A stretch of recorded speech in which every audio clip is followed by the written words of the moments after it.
Yeah, we're good. We're good. Okay, so welcome to Vegas Day Drinkers. I'm going to call this one After Hours because it is actually nighttime.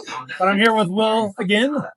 Once more, we thought we'd do a little bit of after-hour stuff. So what we're witnessing here is we're doing a whiskey club, and you've been hosting it for how long now? 7 years now. 7 years. So if you listen to the podcast this week, you heard us talking about it. This is actually where it happens, and this is what they do. So real quick, 7 years. There's 7 years. Tressa's here. She's the host tonight. Yep. This is where I worked. So this is kind of like my cheers. I worked here for a long time. I know everybody's it's a good time. But anyway, let's get to the whiskeys. What do we got here? So we had a night with 2 Stacks and Killowen. Just recently available here in the United States. So the first 2 Stacks whiskeys we did, one is a blend, one is a grain whiskey. And 2 Stacks doesn't have a distillery. They're actually what's called a bonded warehouse. They source whiskey from other places, age them, and finish them on their own. Cooley, did you say Cooley?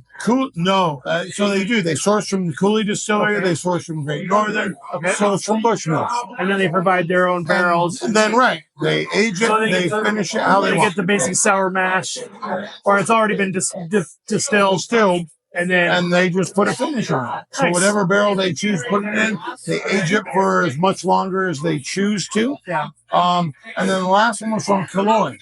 Killowen is famous for being the smallest distillery in Ireland. Really? It is no bigger than this one. Wow. It is, your 3-car garage is bigger than their distillery. Really?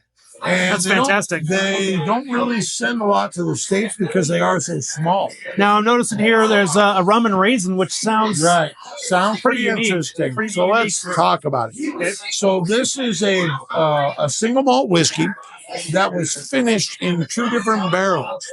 So it was finished in an ex-rum barrel. Really? Caribbean rum barrel. Okay. And that's where we get the rum. The raisin finish is a PX sherry barrel.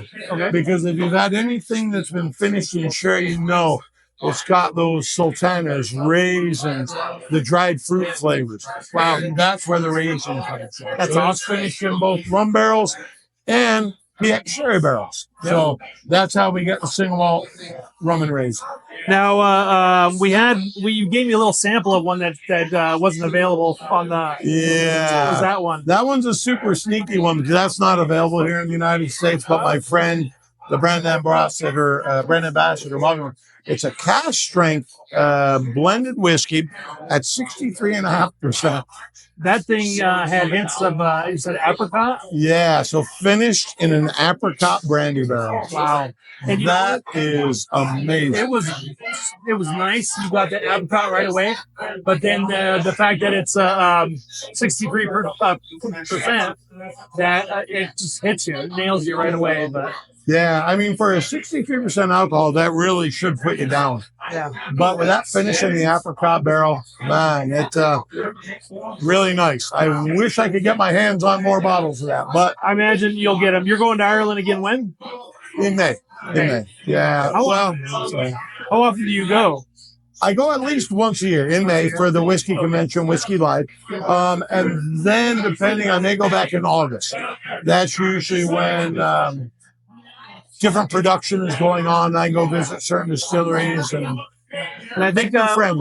I did mention it on the podcast this week, but this distillery is owned by the owner of the Knights.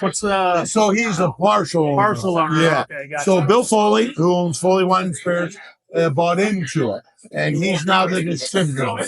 The actual owner is a gentleman by the name of Brendan Carthy, and so Bill Foley wanted to be a part of this, and that's why we have it. As a matter of fact, all these whiskeys that you see here were actually served free of charge last night in the Knights game. What? So if you were there, you could have had these. Oh, really? Yeah. That's cool. Yeah. Is that VIP only, or is that for anybody? Anybody. Wow. Nope. If you walk by, they were offering samples of this because these 3 have just now become available here in Nevada. 17,000. The arena seats 17,000 people. So they brought it up for everybody. I'm going to say no. Yeah. When it was gone, it was gone. So, real quick about McMullan's Whiskey Club. It is how much? Well, it depends on the whiskey. Depends on depends on the. We typically never go over $40. Yes, but we do three whiskeys. Now we do have typically for St. Baldrick's, we do a fundraiser. That's going to be ultra premium whiskey, so that price will be all the proceeds go to charity. You got it. And so for the most part, when we look at these, $35 to $40 is what we charge. Nice. Yeah. And there's some food pairings, and there's obviously shenanigans afterwards. The name of the place being shenanigans. So correct. There's always some of those. And then, you know what? I wanted to say the Vegas. I know Brian doesn't like to make a big deal about it, but the Vegas Golden Knights do come in here. So if you're a fan of hockey, this is one of their hangouts. They love hanging out here. So. Very much so. They were here for 12 hours on St. Patrick's Day. Yep. They had this room all to themselves. So, they have a good time, let me tell you. I've waited on it before. So I think that's going to wrap it up, Will. I think hopefully we'll see you in a month. Absolutely. We'll talk a little bit more about some other, whatever Irish whiskeys you got cooking. Sounds great. All right. Thanks for doing it. Appreciate it. Appreciate it.